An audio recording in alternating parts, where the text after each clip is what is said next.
This Audi, this one's going to have the all-around brakes, the discs and pads. What I'm going to do, I'm not going to use the quick jack. I should have, but I'm not sure if it's long enough for this wheelbase. So I'm just going to use a jack and an axle stand to support it, remove one wheel, show you only one side, so one front, one rear, how to do it, and then the rest I'll do it off camera. So jack up the car, support it on the axle stand, remove the wheel, remove the caliper, the holding bracket, the brake disc, the pads, release the brake fluid reservoir cap, push back the brake piston, install the new brakes, and then that's it, one side. This one has sensor, one in the front, one in the back. I'm not sure how Audi or Volkswagen Group has it, but usually BMW has one front left and one rear right. And this one already showing on the dash that the indicator, that the sensor has indicated that the pads are worn. So I'm not sure if I will be able to just reset it or I'll need to get a new sensor. I will let you know that once I'm done the whole brakes. So as you can see, this one has a fairly big brakes, but it's different than the others. So always I first remove the retainer screw or bolt, this one. It is a T30 Torx bolt. I remove it with an impact driver. I will show you like an illustration video how to do it. I used an impact driver for the brake disc retainer screw because I had a bad experience with it in the past where I rounded or stripped the head of the bolt. So with this method you can break it loose and easily remove that little screw.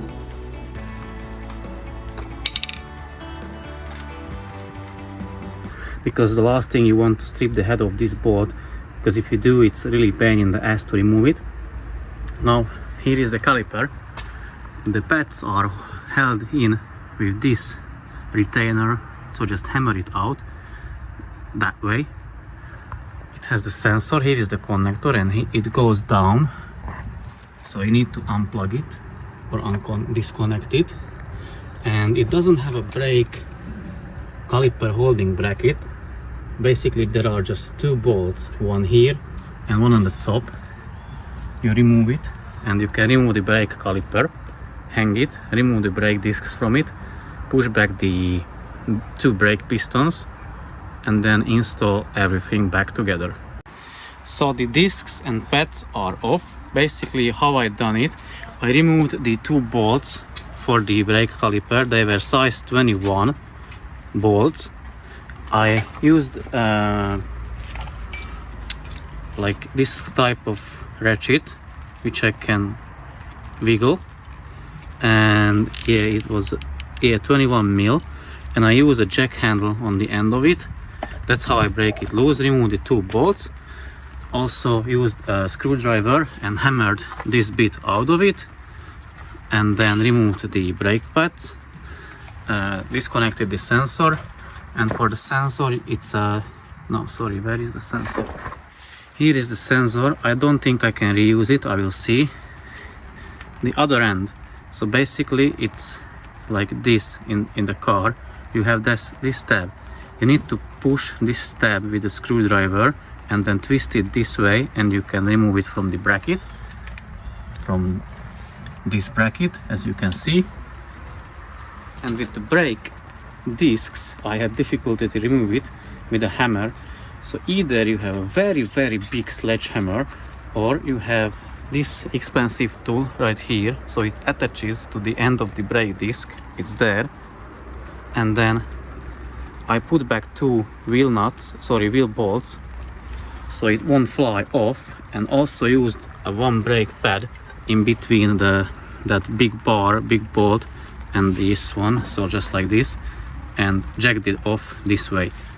Now I'm going to assemble the things back together. Also opened the brake fluid reservoir. It's there, so it's there just to allow the pressure to come out when I'm going to pushing back the brake pistons with this tool, this ratcheting tool. So I'm going to do exactly what I just said and assemble things back together. So it is done. As you can see, the new disc and pads are installed. You need to remember that the smaller pad with these, I don't know what they are, so the shorter one goes on the outer side and the longer one goes to the inner side.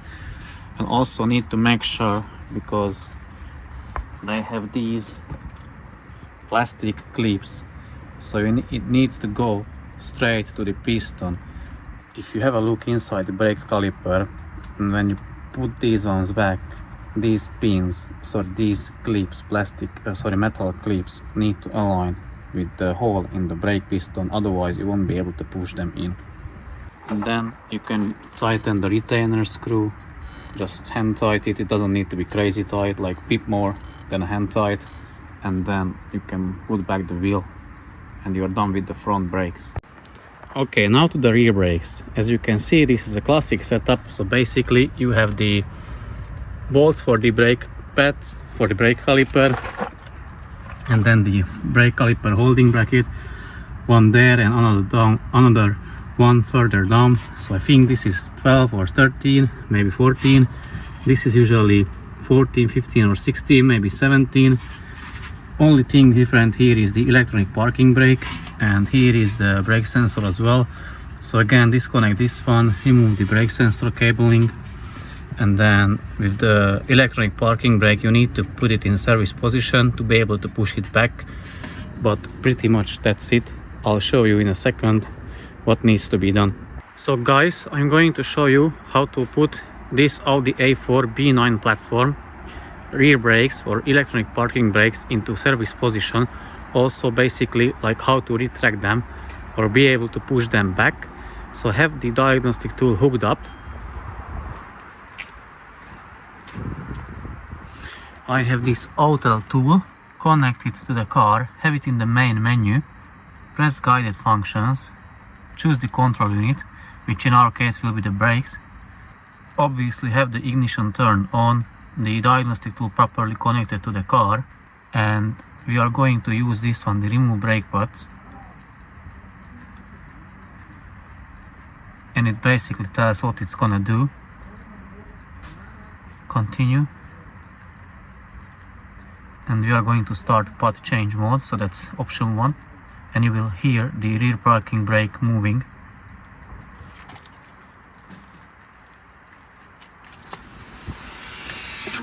And as you heard, you put it in the parking service mode.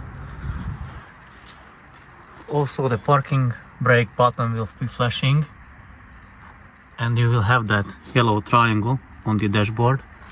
Now once you change the path, you can retract them with option number 2.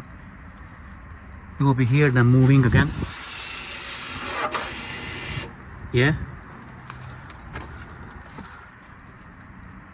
And then press done, and then end the function,